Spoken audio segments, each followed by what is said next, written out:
자, 세 번째 주제입니다. 우리 국방부가요, 일본 초계기가 우리 군함의 근접 시에는 군사적 조치를 취하겠다라고 밝혔다고 합니다. 자, 일본에 대해서 왜 이러는 것인지 잘 모르겠는데요. 이 문제 논의해 보도록 하겠습니다. 오늘 이제 보도가 나왔어요. 국방부가 일초계기가 근접 비행 시, 지금 지난번에 한번 우리가 며칠 논란이 있었죠. 이 문제에 대해서는. 그런데 또 여기에 지금 일본의 그 군함이 내일부터 열리는 칭다오에서 열리는 중국의 관함식의 우길기, 이제 2차 세계대전 때 일본이 들고 다니는 우길기를 꽂은 채로 이제 그냥 참석하겠다. 중국 괜찮다, 와라. 우리는 지난번 제주 관함식 때 오면 안 돼. 우길기 빼고 와. 이런 논란이 있었는데 오라고 그랬어요. 지금 동북아시아 관계가 지금 이 해상에서의 그 상황을 놓고도 많이 지금 갈등과 또는 화해가 이루어지고 있는 것 같아요. 이 문제 논의해 보는데, 자, 지난번 지금 일본 초기 왔을 때 우리 뭐 상당히 반응 세게 했었죠. 그렇죠. 특히 그 우길기. 네. 그러니까 정확히 따지면 이제 일제 시대 때 이제 제국 해군 군함기인데요. 그 약간 모양이 다릅니다. 그러니까 그 난징 대학살에 갔었던가 아니면 우리나라에 침범했었던 이제 황군들, 그러니까 일본 육군들이 쓴 거는 동그라미 있고 8회기, 8잭으로 방사형을 쫙 퍼지는데 그 해군, 제국 해군이 썼던 거랑 그 오늘 방금 말씀하신 그 칭다오로 간 그 스즈키함, 스즈스키함, 죄송합니다. 예, 그 함에 달려있던 거는 16획로서 이제 약간 전범기라고 일단은 생각하면 이쪽을 많이 생각을 하거든요. 근데 이게 1870년대에 이제 일본 제국 육군, 그러니까 황군이 제일 먼저 썼다가 이제 1945년 이제 광복, 저희 이제 일본이 이제 히로히토 천황이 이제 그 항복선을 했을 때는 잠깐 못 쓰다가 1954년도에 육상자위대가 부활하면서 창설되면서 그때 같이 깃발을 쓰게 됐습니다. 그래서 한편에서는 야, 이거는 하켄크루이치랑 다르다. 그러니까 하켄크루이치는 확실한 나치당의 그 로고였지만 이거는 그 방사형기는 어떻게 보면 그냥 군기였다. 근데 대신에 그 길을 든 군인들이 가서 학살을 저지르고 나쁜 짓을 했기 때문에 반감이 있는 거는 사실입니다. 근데 이번에 중국에서 뭐라고 안 한다는 거는 굉장히 저도 이례적으로 생각했습니다. 그래서 어떻게 보면 중일 관계를 올리고 중국 내 이제 중국은 어떻게 생각하면 그 난징 대학살 때문에 우길기에 대한 굉장한 반감이 있음에도 불구하고 그걸 약간 조금 줄이는 한편 중일 관계를 올리고 한국을 압박하는 그런 제스처가 아닐까 그렇게 생각이 드는데요. 저도 뭐 비슷하게 보는데, 저희는 이제 최근에 지난해 10월에 했던 제주도 앞바다에서의 간제 이 함식을 할 때 우길기 개항을 이제 자제해달라고 요청하자 일본이 참여를 안 했었죠. 그리고 이번에 이제 일본이 중국에 방문하면서 지난 2011년 2월 이후에 처음이라 그래요. 근데 2008년, 2011년 두 번 정도 참여할 때는 그 우길기를 하지 말라고 해서 이제 안 하고 참여를 했다고 합니다. 근데 지금 좀 자세히 지켜봐야 되는 게, 사실 한 4년, 한 5년 전 보면 센카쿠 열도를 가지고 두 나라 언제 전쟁하나 그 뭐 앞다퉈서 보도하던 게 생각나는데, 이제 언제 그랬냐는 듯 둘 관계가 급속도로 가까워지고 있고, 앞서 말씀하신 지금 우리나라는 일본 군용기가 우리 해리 3해리 이내 5.5km 이내 군함에 다가오면 하제 간제 그 레이저를 쏘겠다라는 내용을 뭐 요미우리 신문이 보도하고 할 만큼 되게 적대시하는 정책을 가고 있고, 너무 정부가 북한 바라기만 하면서 주위에 있는 모든 관계국들하고의 이 관계를 너무 잘라내고 있지 않느냐. 또 오늘 또 북한은 또 러시아를 가고 있고, 일본은 중국과 가까워지고 있고, 또 우리는 북한 때문에 한미 동맹 구조가 흔들리고 있고, 그로 인해서 지금 가장 강한 4대국들하고의 모든 이 또 동북아시아 이 패권과 관련돼서 너무 뒤떨어져 있지 않나라는 불안의식을 안 할 수가 없는 상황이지 않나. 맞습니다. 그래서 지금 결국에는 이 중국의 간제함식에서 열도 그 우길기를 개항하고도 받아들이는 것은, 중국은 이런 거죠. 뭐 미국도 승전국이고 우리도 전승국인데 뭐 괜찮다. 이런 뭐 그 국기를 뭘 달고 오든 우리랑 붙으면 우리가 이기는데, 이런 자신감도 제가 보기엔 있는 것 같고요. 봐준다. 그리고 또 한편으로는 한국 잘 봐라. 아까 말씀하신 대로 한국 잘 봐라. 이제 우리는 너 필요 없다. 일본이 우리보다 더 큰 시장이다. 아직 보면 이런 얘기들. 외교적으로 너무 고립하고 있는 우리 한반도가 이제 정말 일본보다도 못한 열도로 이제 진짜로 여기 조그마한 섬으로 변질해 갈까봐 걱정스럽습니다. 이 운전자론 얘기하는 운전자가 아니라 이건 그냥 차를 어디다 대고 있는지 모르겠습니다. 근데 네. 재미있는 게 근데 노재천 이제 부대변인 네. 그 국방 부대변인은 우리 군이 통보한 건 사실무근이다. 군에서 그런 걸 하지 않았다. 그러니까 합참에서도 관련 내용은 우리가 얘기한 적 없다. 매뉴얼도 우린 거론한 적이 없다. 오히려 그 우발적 충돌 방지를 위해서 매뉴얼을 보완했다라고 얘기하고 있는데 이게 문재인 대통령 정부 들어서 뭐 딱 정부에서 그냥 질러버리고 아니다 싶으면 장관 바꿔버리는 경우가 많지 않았습니까? 이것도 약간은 국민들한테 약간 조금 또 국민들한테 좀 이용하려고 반일 감정 좀 약간 한번 조장해 보려고 한번 딱 던졌는데 그 국방부는 합참에서 우리는 그렇지 않았다. 우리는 그렇게 지시한 적 해군한테 지시한 적 없다.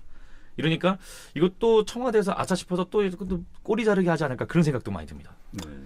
일단 그런 국내적 정치에서의 문제도 문제지만 사실 이 문제를 아까도 말씀드렸다시피 외교적 사안으로 이제 지켜보자면 지금 아베 총리는 지난 10월에 가서 이제 실크로드 계획을 시진핑 한 500명 정도 기업단을 이끌고 와가지고 체결하는 등 지금 활발한 역할들을 하고 있습니다. 근데 우리가 아직까지 물론 역사를 기억하면서 미래를 개척해 나가야 되겠지만 너무 지나친 이 민족주의적 감성으로 주의 임적 국가들이 계속 대한다면 우리 대한민국의 미래는 어디로 가야 되는지 결국에 우리가 그런 사관 속에서 갇혀서 개화가 늦고 또 개화를 빨리 했던 메이지 유신을 통한 일본에 먹히고 이런 과정이 왔듯이 다시 이 너무 민족주의적 국수주의적 이 조선 말기의 상태로 또 그 안에서의 어떤 이 계속 일어나는 분쟁들 정치적 분쟁들 또 이런 내용들이 너무 데자뷰되지 않느냐라는 우리 대한민국이 너무 고립되어 간다. 이런 불안의식이 너무 높아집니다. 진짜로. 진보정당이라고 하는데 오히려 더 보수정당 같습니다.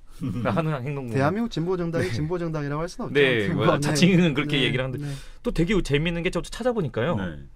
올해 2월 23일에는 중국 군용기가 이제 다오이다오 이제 자기들이 말할 때는 다오이다오 해상에서 출발해서 한국 방공식별구역 그거를 넘어서 그 한반도가 있으면 한반도 이제 남해라의 공중을 가로지른 거죠. 울릉도 앞바다까지 갔다가 4시간 만에 복귀한 전력이 있었습니다. 이때 문재인 정부 아무 말도 못했거든요. 그때 함정 없었어요? 함정 있었으면 그때는 하재 강제 이거 레이더 안 썼나? 이거야말로 바로 쏴버렸어야 되는 건데 사실은 그거는 아무 말도 못했고 또 재밌는 사건이 하나 또 있었습니다. 17일입니다. 4월 17일. 지금으로부터 이제 닷새 전이죠.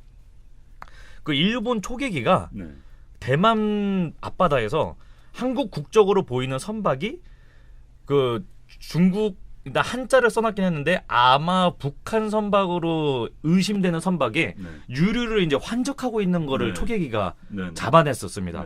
근데 웃긴 게 이게 대한민국에 발표한 게 아니라 일본 외무성은 미국을 통해서 한국에 알렸습니다. 이렇게 좀 이게 의심이 딱 되는데 우리나라 정부에서는 일단 그 선박은 우리나라 선박이 맞다. 근데 그쪽 선박에 북한 선박이는 확실하지 않다. 이렇게 그냥 하고 있는데 하고 있는데 이런 상황에서 방금 그 김성령 위원장님 말씀하신 것처럼 다른 나라들은 이제 조금 약간 좀 화해의 의지, 이제 우리나라의 자기들 나라의 이익을 위해서 이제 손을 내밀고 있는데 우리나라만 북쪽에만 이렇게 손 내밀고 그 있지도 않은 중국몽 계속 이렇게 머릿속으로 꺼가면서 괜히 반일 감정 부추기고 약간 반에서 왕따 되는 지름길이 아닌가. 그런 생각이 듭니다. 또 여담으로 말하면 지금 이 수없이 많은 경제 정책들 실패함으로 통해서 이렇게 내부 사정, 집안 살림이 매우 안 좋아졌잖아요. 이런 밖에 나가서 국어를 해야 되거든요. 맞습니다. 근데 그 누굴 위한 국어를 하고 있느냐? 이거 완전 북한을 위한 그냥 국어만을 지속적으로 하고 있지. 대한민국을 위한 소위 말하는 국어까지는 아니더라도 좀 외교를 통해서 사업 수주도 해오고 해야 되는데. 뭐 하고 싶은 말 너무 많습니다. 뭐 원전 보십시오. 뭐 여기 안에서는 없앤다 그러고 밖에서는 판다 그러고 이게 하여튼 말도 안 되는.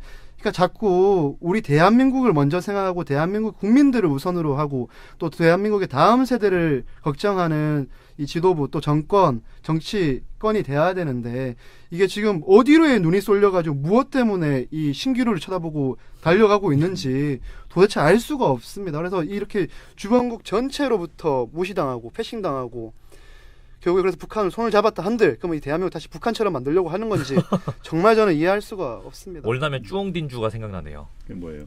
그 월남 패망 직전에 총리였습니다. 간첩이었습니다.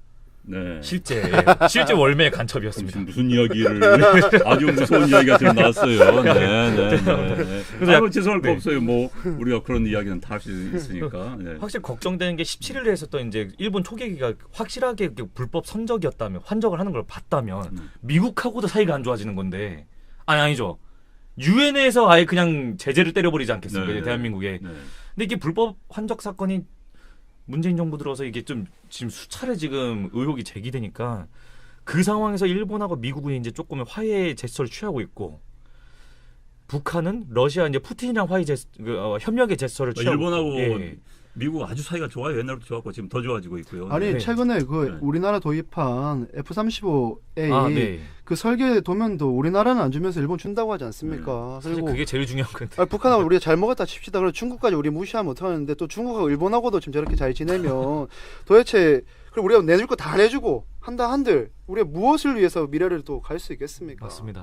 이거 초등학생들 옆반 친구들과 싸움 이렇게 친하게 지내고 센 놈하고 친하게 지내는 그런 단순하게만 이 외교 문제를 바라봐도 맞습니다. 대한민국이 가고 있는 것은 이상하게 계속 나 죽이려고 하는 새끼만 이렇게 끌어안으면서 센 놈한테 더 들이대는 이상한 모양새를 하여튼 취하고 있습니다. 하여튼 걱정스럽게 짝이 없습니다. 아무튼. 네. 자, 걱정스럽게 짝이 없다. 제가 지금 저도 막 건강이 지금 안 좋아서 막 하고 싶은데 지금 제가 참고 있습니다. 네. 뭐 국민들 흥분하고 또 흥분시키고 또 국민들 걱정시키는 게 현 대통령, 현 정부인 것 같습니다. 자, 두 분 마지막으로 한마디 딱 던져 주십시오. 네. 먼저 던지실까요? 네. 저는 뭐 짧게 하겠습니다. 경제는 폭망, 안보는 구멍, 외교는 구걸. 자, 구걸 하려면 제대로 구걸합시다. 북한을 위한 구걸 말고요. 여기까지입니다. 네, 좋습니다. 네. 그 뭐 도산 안창호 선생님도 처칠도 말씀하셨듯이 이게 뭐 역사를 잊은 민족에게 미래는 없다. 물론 잊으면 안 되죠. 근데 잊는 게 문제가 아니라 제가 봤을 땐 잊으면 안 되지만 거기에 사로잡혀 있어도 안 된다. 네. 그 생각이 듭니다. 사로잡혀 있어도 안 된다. 네. 네. 자, 구걸하지 말자. 하려면 구걸하면 제대로 해라. 국민을 위해서. 그리고 역사에 과거에 사로잡혀는 안 된다. 네. 두 분 참 좋은 이야기 해주셨습니다.